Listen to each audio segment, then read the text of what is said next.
റാഫി മാഷാണ്. ഇന്ന് പറയാൻ പോകുന്ന വീഡിയോ ഒരു ശ്രദ്ധ നൽകേണ്ട വീഡിയോ. ഞാൻ പഞ്ചിന്റെ വീഡിയോ കൂടുതൽ ഇടാറുള്ളത്, എന്നാൽ ഇന്ന് ഇന്നോവയുടെ ഒരു കാര്യമാണ് പറയാൻ പോകുന്നത്. നമ്മുടെ ഇന്നോവക്ക് ശരിക്ക് റെസ്റ്റ് കൊടുത്തിരിക്കുകയാണ് നമ്മുടെ പഞ്ചീവി. സാധാരണ ഞാൻ വാഗണാറായിരുന്ന സമയത്ത് ചെറിയ ദൂരെ മലപ്പുറം വിട്ടെവിടെയെങ്കിലും പോകണമെങ്കിൽ ഞാൻ ഇന്നോവ എടുത്താൽ പോവുക. പക്ഷെ ഇപ്പൊ പഞ്ചീവി ഒന്നോടുകൂടി ഇന്നോവയുടെ ഓട്ടം പറ്റ കുറഞ്ഞ് 4 ആൾ വരെയുള്ള പോക്ക് എവിടുക്കാണെങ്കിലും അത് പഞ്ചീവിക്കാണ്. ഫാമിലി മൊത്തമായിട്ട് പോകാൻ മാത്രമേ എന്ത് ചെയ്യുള്ളൂ, ഇന്നോവ എടുക്കുള്ളൂ. കഴിഞ്ഞ ആഴ്ചയിൽ 14 ദിവസം മുന്നെയാണ് ഷാലു പെങ്ങളെ മകന് ഇന്നോവയായിട്ട് എറണാകുളം പോയിരുന്നു. അവൻ കൊടുന്ന് കഴുകി ഫിനിഷിംഗ് ആക്കി വണ്ടി ഷെഡ് കൊടുന്ന് വെച്ചായിരുന്നു. പക്ഷെ പിന്നെ എടുത്തിട്ടില്ലായിരുന്നു. കഴിഞ്ഞ ദിവസം എടുത്തപ്പോൾ ഞാൻ വൈഫ് ഡെലിവറി സമയമായിട്ടുണ്ടായിരുന്നു. അപ്പോൾ അവൾക്ക് പെട്ടെന്ന് രാത്രി ഒരു വേദന വന്നപ്പോൾ 2 മണിക്കാണ് പോകുന്നത്. അരീക്കോട് മിംസ് കേട്ടോ. അപ്പോൾ ചിലപ്പോൾ ഇനി അരീക്കോട് മിംസ് കോട്ടക്കൽ ഞങ്ങൾ അരീക്കോട് മിംസ്ക്ക് എന്താ പോകുന്നത് വെച്ചാൽ അവളുടെ ഒരു ഫ്രണ്ടാണ് ഗൈനക്കോളജി ഡോക്ടർ ഫാത്തിമ സുറ എന്ന് പറയുന്നത്. നേരത്തെ അവിടെ കോട്ടക്കണ്ടായിരുന്ന ഡോക്ടറാണ്, ഇപ്പോൾ അരീക്കോട് മിംസിലാണ്. അപ്പോൾ അവർ ആ ബന്ധമാണ് അവളെയാണ് കാണിക്കുന്നത്. ഓക്കെ, അങ്ങനെ അവൾക്ക് ചെറിയൊരു അസ്വസ്ഥത തോന്നിയപ്പോൾ ഞങ്ങൾ വേഗം വണ്ടി എടുത്ത് പോകണം. വണ്ടി സ്റ്റാർട്ട് ചെയ്ത് ഇന്നോവ പിന്നെ സാധനമുണ്ട് വണ്ടിയിൽ. പിന്നെ ചിലപ്പോൾ അത്തരം പെട്ടെന്നുള്ള പോക്കിന് ചിലപ്പോൾ ഇനി പഞ്ചീവി ഒരു പ്രശ്നം ഉണ്ടാക്കണം എന്നുള്ളതുകൊണ്ട് തന്നെയാണ് ഞാൻ ഇന്നോവ എടുത്തത്. കാരണം ടയോട്ടയെ വിശ്വസിക്കാറോ, ആ കാര്യത്തിൽ ടയോട്ട എപ്പോഴും പെർഫെക്റ്റ് ആണ്. എത്ര പോടിയാലും ടയോട്ടയ്ക്ക് ഒന്നും സംഭവിക്കില്ല. അപ്പം അങ്ങനെ ഞാൻ വണ്ടി ഇന്നോവ എടുത്തിട്ട് ഞങ്ങൾ പോയി. രാത്രി ഡിക്ക് തുറന്ന് സാധനമൊക്കെ വെച്ച്, അപ്പോഴൊന്നും യാതൊരു പ്രശ്നമില്ലായിരുന്നു, ഒന്നും കണ്ടതില്ല. ഡിക്ക് അവിടെ ചെന്ന് സാധനമൊക്കെ വെച്ച് ഡിക്കൊക്കെ അടച്ച വണ്ടിയുടെ പാർക്ക് ചെയ്തു.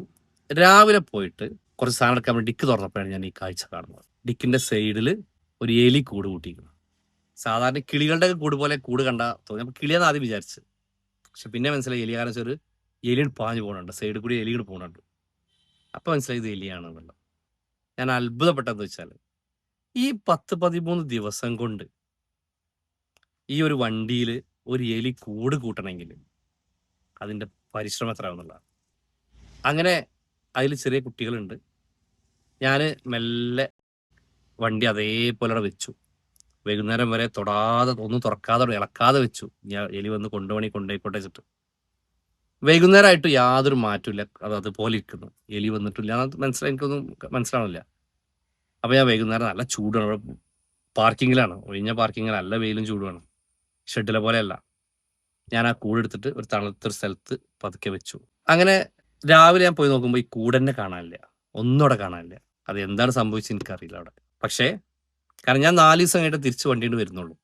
അപ്പം അത്ര ദിവസം ഒരിക്കലും അവിടെ ഇരിക്കാൻ കഴിയില്ല അതിന്. അപ്പം അങ്ങനെ ഞാൻ എന്ത് ചെയ്തു, പേടിച്ചെന്താ വെച്ചാൽ ഇത് എലി ഇവിടെ കൂടുണ്ടാക്കിയിട്ടുണ്ടെങ്കിൽ വല്ല പാമ്പോ മറ്റൊന്നും ഉണ്ടാക്കി നമുക്ക് അറിയാൻ പറ്റില്ല. ഞാൻ ഡിക്കൊക്കെ തുറന്ന് ഫുള്ള് വണ്ടി മുഴുവൻ ചെക്ക് ചെയ്തു, എന്തെങ്കിലും ഉണ്ടോന്നുള്ളത്. ഒന്നുമില്ല.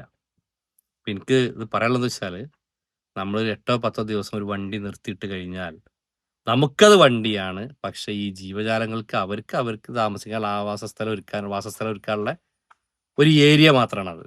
അവരത് ചെയ്യും. അതുകൊണ്ട് അങ്ങനെ നിർത്തിയിടുന്ന വണ്ടിക്കാർ ശ്രദ്ധിക്കുക. അങ്ങനെയൊക്കെ സംഭവിക്കാത്തൊരു അനുഭവമാണ്. ഞാൻ ഒരിക്കലും പ്രതീക്ഷിക്കാത്തൊരു സംഭവമാണ് അത്. എല്ലാവരും ഒന്ന് ഇത്തരം കാര്യങ്ങളൊന്ന് ശ്രദ്ധിക്കുക. അത് പാമ്പും മറ്റൊക്കെ കയറി കഴിഞ്ഞാൽ നമുക്ക് അതിലേറെ അപകടമാണ്. മറ്റൊന്ന്, ഒരു അഭിപ്രായം ചോദിക്കുകയാണ്. നമ്മൾ ഈ വണ്ടികൾ ഇപ്പോൾ ഇതിൽ ഈ എലി കയറി എനിക്ക് യാതൊരു ശല്യം വരെ കാണുന്നില്ല. പക്ഷെ എൻ്റെ പഞ്ചിലൊക്കെ ചിലപ്പോൾ ഫുൾ ഇലക്ട്രിക് സാധനങ്ങളാണ്, അപ്പോൾ ഒക്കെ പ്രയാസം ഉണ്ടാക്കും. ഇപ്പോൾ എലി കയറാതിരിക്കാനുള്ള എന്തെങ്കിലും കുറുക്ക് വഴികളുണ്ടെങ്കിൽ, എന്തെങ്കിലുമൊക്കെ വഴികളുണ്ടെങ്കിൽ അതൊന്ന് കമൻറ്റ് ചെയ്യാം. ഇങ്ങനെ ഇന്നത് ചെയ്താൽ നമുക്ക് എലികളുടെ ശല്യം ഒഴിവാക്കാം എന്ന് ആർക്കെങ്കിലും ഉണ്ടെങ്കിൽ അതൊന്ന് കമൻറ്റ് ചെയ്യുക. ഈ ഒരു കാര്യം എല്ലാവരും ശ്രദ്ധിക്കുക. നിർത്തിയിടുന്ന വണ്ടികൾ എപ്പോഴും സേഫ് ആക്കുക. ചെറിയൊരു പഴുത് മതി അവർക്ക് അതിനുള്ളിൽ കയറാൻ. അപ്പം ഞാൻ ആ ഡിക്കൊന്നും ഒരു എലി കയറി കൂട് കൂട്ടുന്ന ഒരിക്കലും പ്രതീക്ഷയല്ല. അതും ഈ 10-12 ദിവസം കൊണ്ട് ചെയ്യുമെന്ന് ഒരിക്കലും പ്രതീക്ഷയല്ല. അതാണ് സംഭവിച്ചിട്ടുള്ളത്. എന്തായാലും ഭാഗ്യം കൊണ്ട് എലി വേറെ നാശനഷ്ടമൊന്നും ഉണ്ടാക്കിയിട്ടില്ല, ഇതുവരെ ഒന്നും കണ്ടിട്ടില്ല. ഇനി ഉണ്ടോയെന്ന് അറിയില്ല. അപ്പം അത് ഒന്ന് എല്ലാവരും ശ്രദ്ധിക്കുക. Okay, bye.